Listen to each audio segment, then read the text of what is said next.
Pese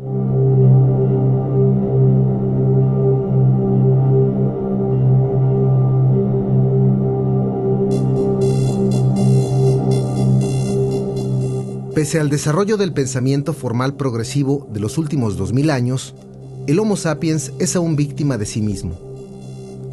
Seguimos creyendo que la libertad es una cuestión social que depende del dominio sobre otros.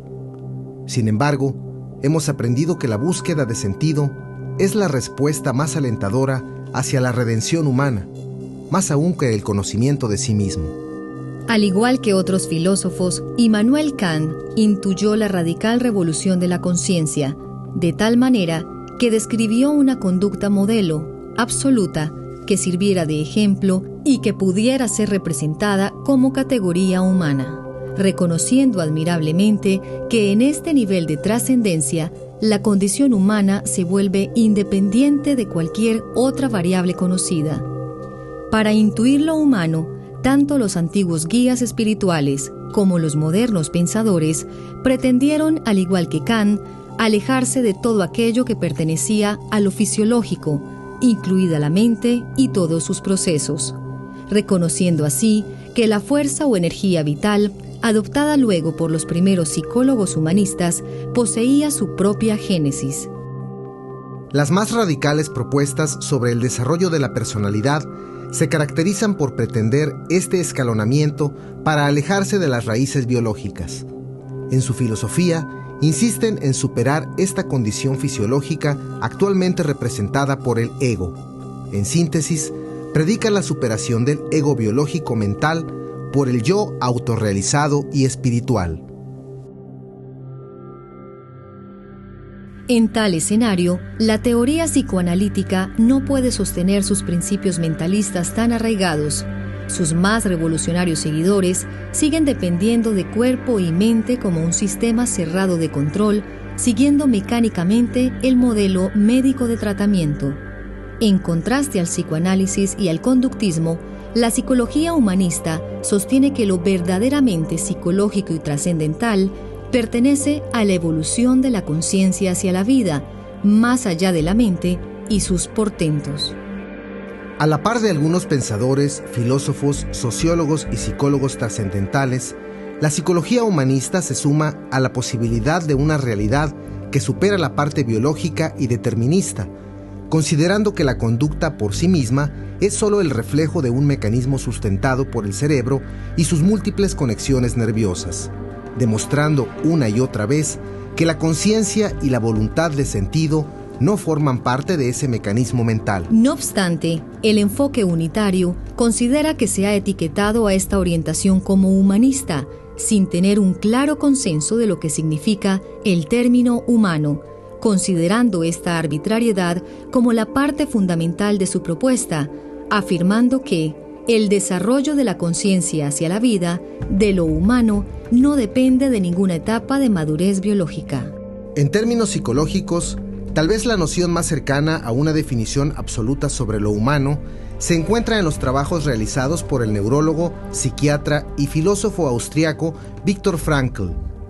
En virtud de esta cualidad autotrascendente, la humanidad del Homo sapiens se hará más tangible cuando se olvide de sí mismo. En consecuencia, cuanto más se olvide de sí mismo, más humano se hace. Para esclarecer este planteamiento, la psicología unitaria propone un reordenamiento de algunas ideas y conceptos, caminando hacia un nuevo paradigma. La evolución biológica es incapaz de conducirnos hacia la transformación humana. Lo humano pertenece a otra dimensión, cuya génesis se encuentra en la evolución psicológica de la conciencia hacia la vida. En términos histórico-académicos, se le ha nombrado a este enfoque humanista como la tercera fuerza, siendo el psicoanálisis la primera fuerza en aparecer. Paradójicamente, se encuentra en tal crisis irreversible que puntea a ser la primera en desaparecer. La segunda fuerza está representada por el conductismo, al parecer siempre en boga en función de su utilidad en un mundo capitalista y globalizado, pero por sí mismas insuficientes ambas para explicar una realidad que pertenece más a la evolución de la conciencia. En términos trascendentales, un cambio de conducta basado en el conocimiento de nuestra realidad y nuestras necesidades físicas y sociales no es suficiente para transformar una vida. Modificar la conducta ha sido la materia prima de una disciplina que aún no ha logrado concientizar la sociedad. La razón se debe a que el enfoque tradicional de fuera hacia adentro tiene menos probabilidades de evocar un comportamiento genuino e íntegro en un individuo. El ego, por decreto, nos hace creer que estamos supeditados a otras variables y a otros objetivos que no son nuestros. En sentido estricto, un enfoque de dentro hacia afuera es más prometedor. Si la transformación se produce a nivel de conciencia en cada individuo, los cambios de conducta son más auténticos, sin necesidad de estímulos externos que determinen su reacción. Por el contrario, él se vuelve capaz de transformar el entorno. Despertar la conciencia hacia la vida significa hacer uso de nuestra energía psíquica para transformarnos, para tomar conciencia de un sentido último, lo que en última instancia nos da la fuerza suficiente para vivir en armonía, y a su vez, esto nos lleva a modificar el entorno de manera consciente.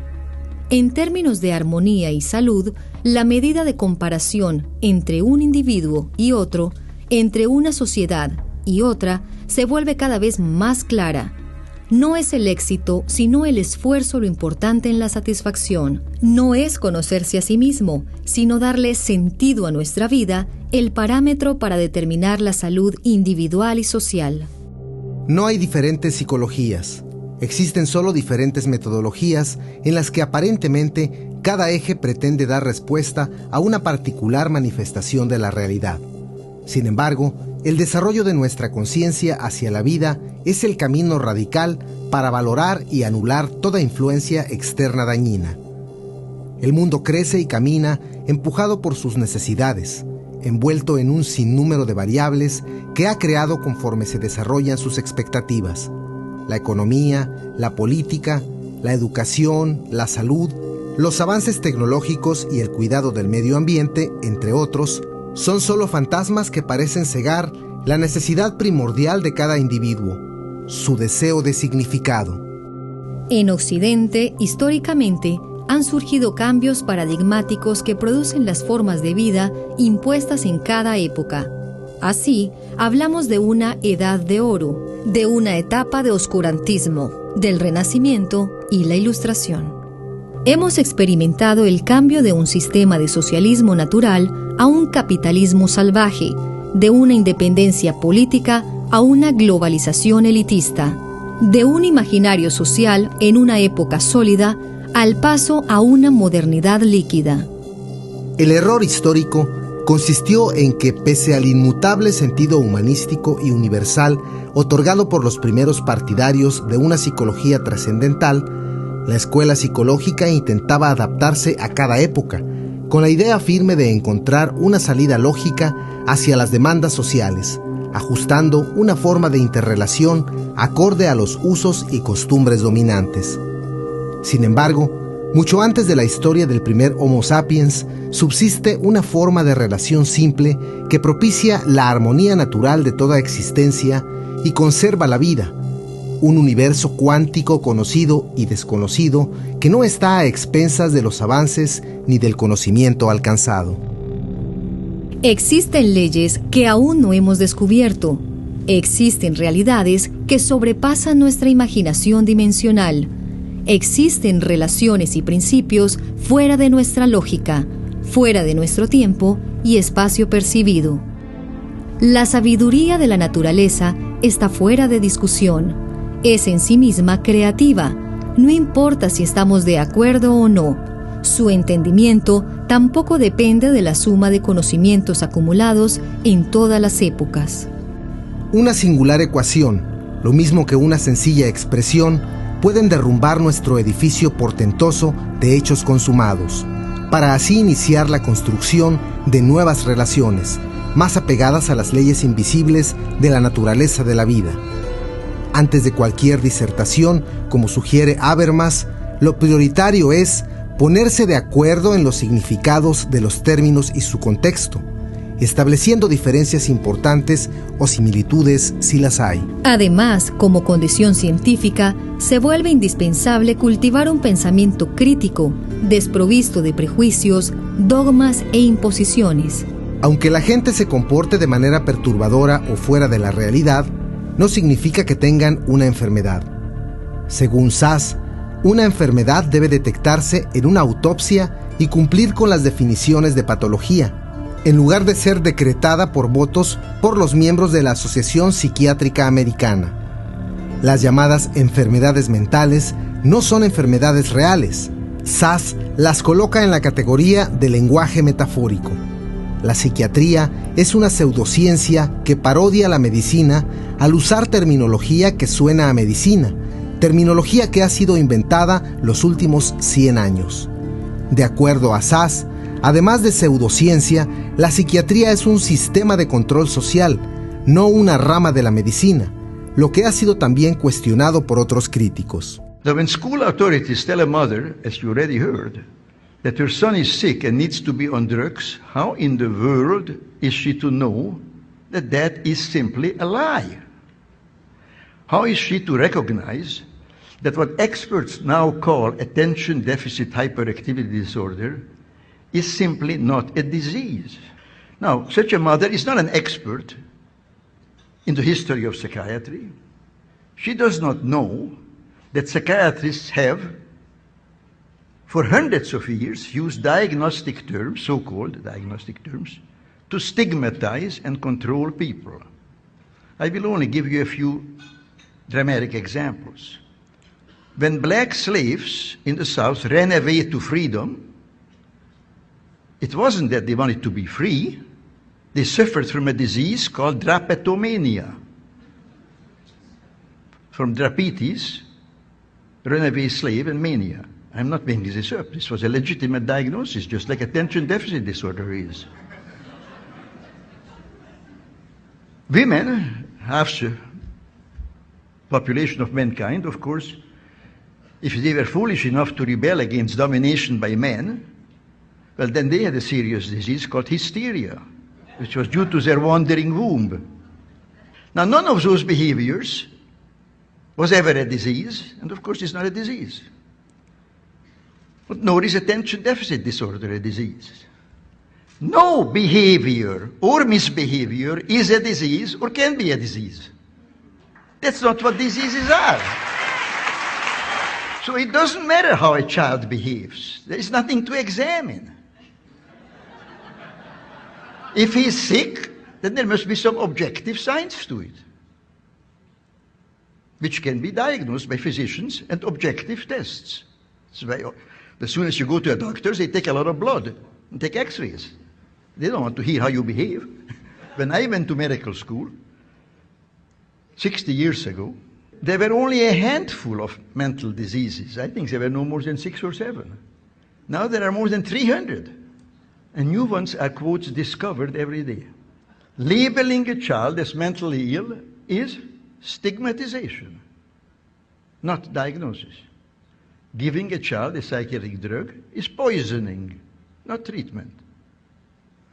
I have long maintained that the child psychiatrist is one of the most dangerous enemies, not only of children, but of adults, of all of us who care to the most precious and most vulnerable things in life. And those two things are children and liberty. Diseases are malfunctions of the human body, of the heart, the liver, the kidney, the brain, and so forth. Typhoid fever is a disease. You all know that? You don't question that. Spring fever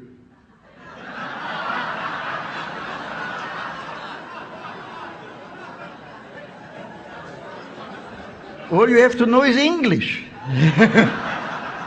Spring fever is not a disease. Now, why not? Because we all know that it's a figure of speech, a metaphor, a little piece of poetry. No, so are all mental diseases. Mental disease is a metaphor. El mundo está cambiando y debemos adaptarnos. es tal vez la falacia más aterradora que ha causado y sigue causando graves problemas en la humanización del hombre. Sin la comprensión de nuestra doble realidad, frases como "todos somos iguales" producen más daño que beneficio.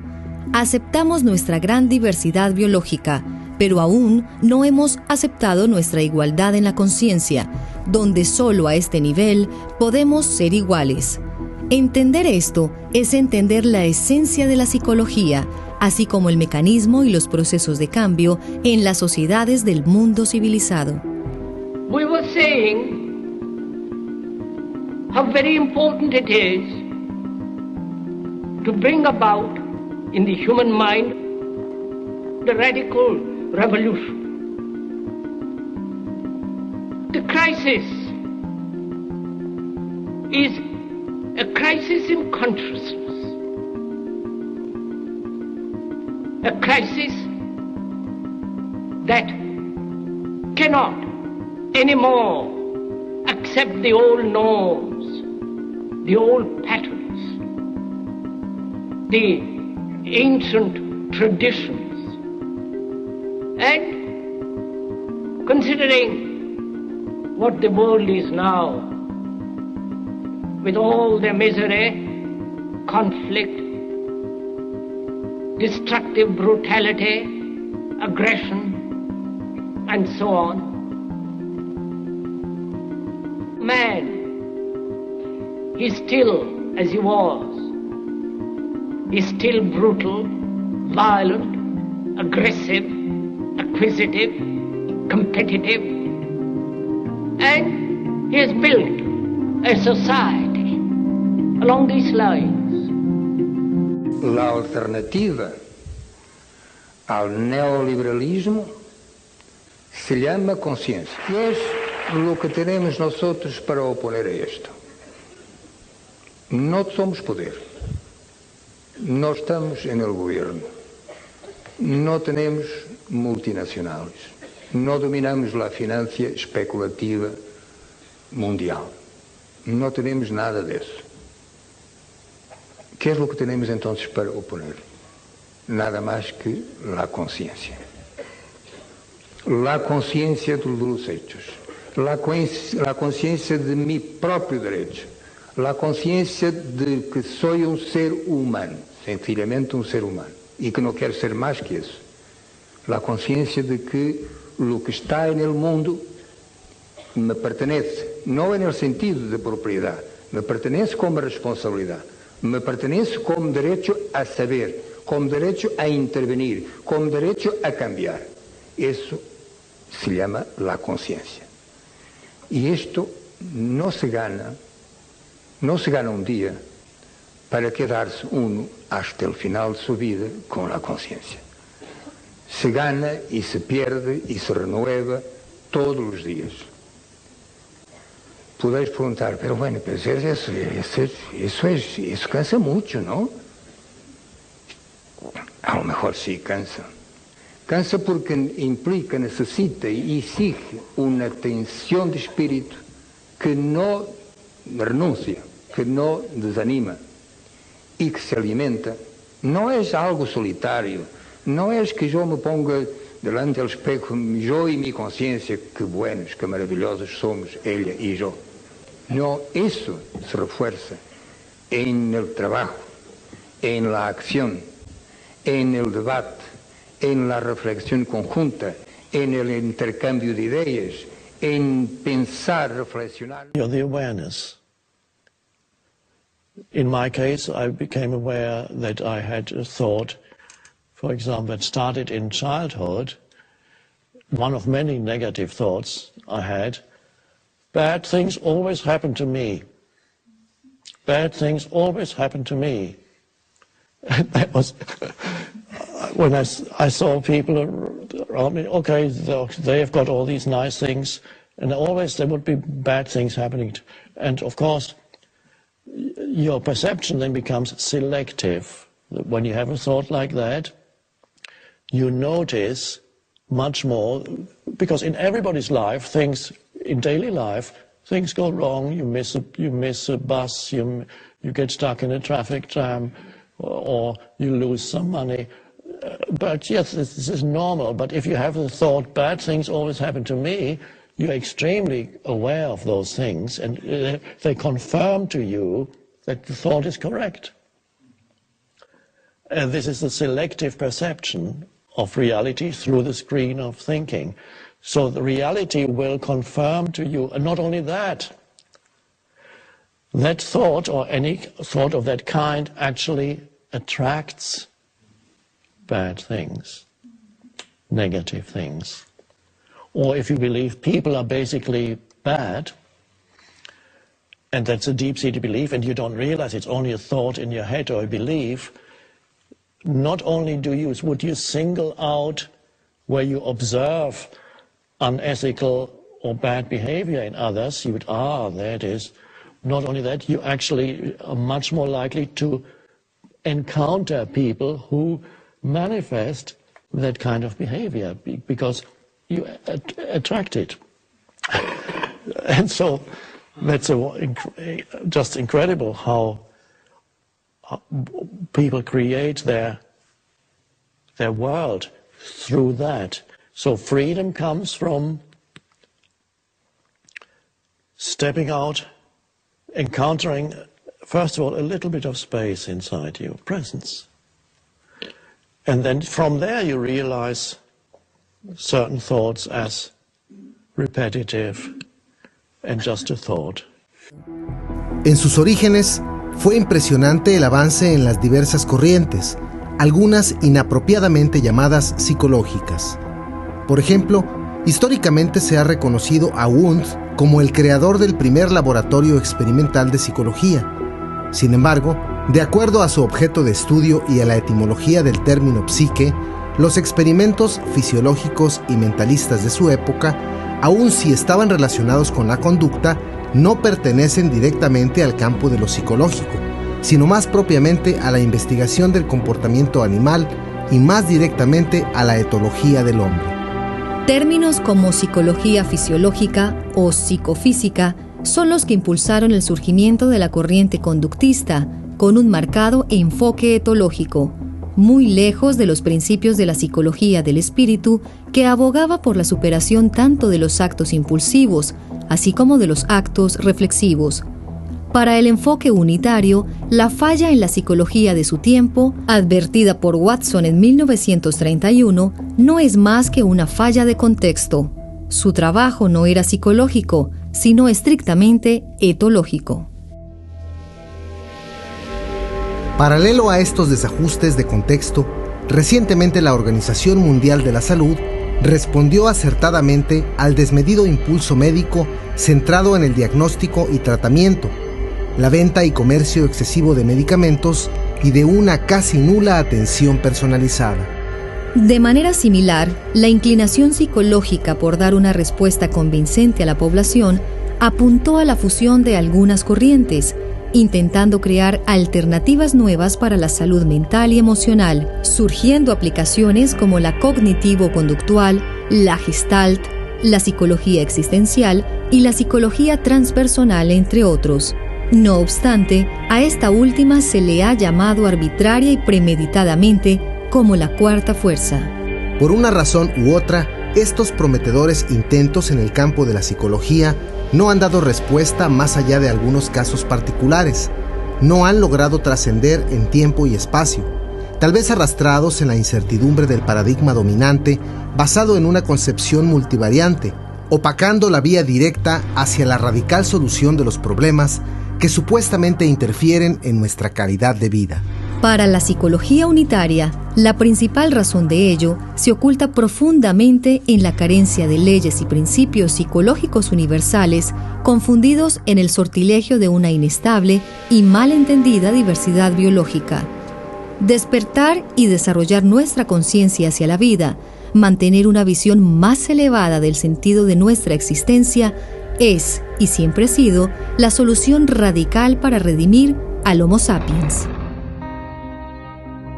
Las cuestiones sobre superación personal, autorrealización, el proceso de convertirnos no solo en persona, sino en seres íntegros con conciencia hacia la vida, así como los múltiples problemas de discriminación de género y, en suma, los interminables problemas de la vida, la psicología unitaria los unifica en una sola propuesta.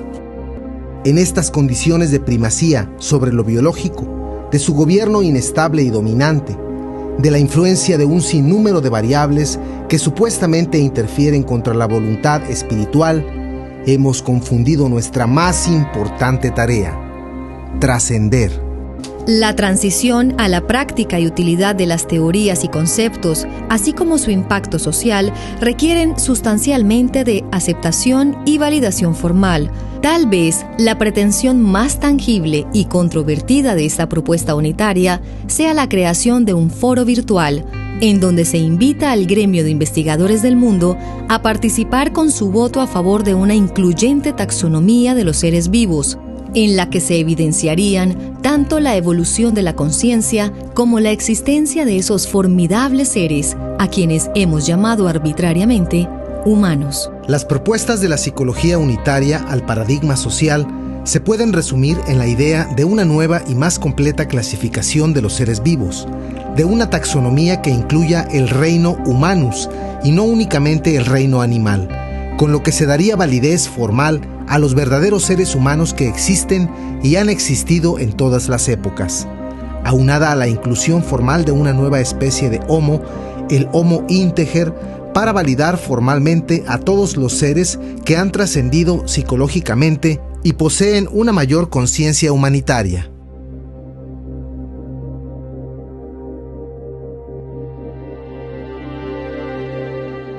La evolución psicológica es un mecanismo creativo en sí mismo que origina un individuo auténtico e inmutable, aquel que comúnmente llamamos humano. Sin embargo, lo más sorprendente es no haber reconocido formalmente su existencia. No obstante, sucede que la mayoría de los individuos no nacemos con un estado absoluto de conciencia, es decir, no nacemos siendo auténticamente humanos y, por tanto, incluidos dentro del reino humanus. La trascendencia psicológica es un proceso único.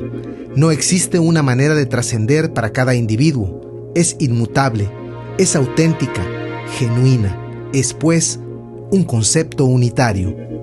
El enfoque unitario introduce los conceptos relación simple y armonía natural, así como la creación de un instrumento de medición que nos clasifica dentro del continuo de lo humano en 3 dimensiones comportamentales: racionales, personas y humanos, con diferencias solo en el grado de humanidad en el que nos encontramos al momento de contestar el cuestionario.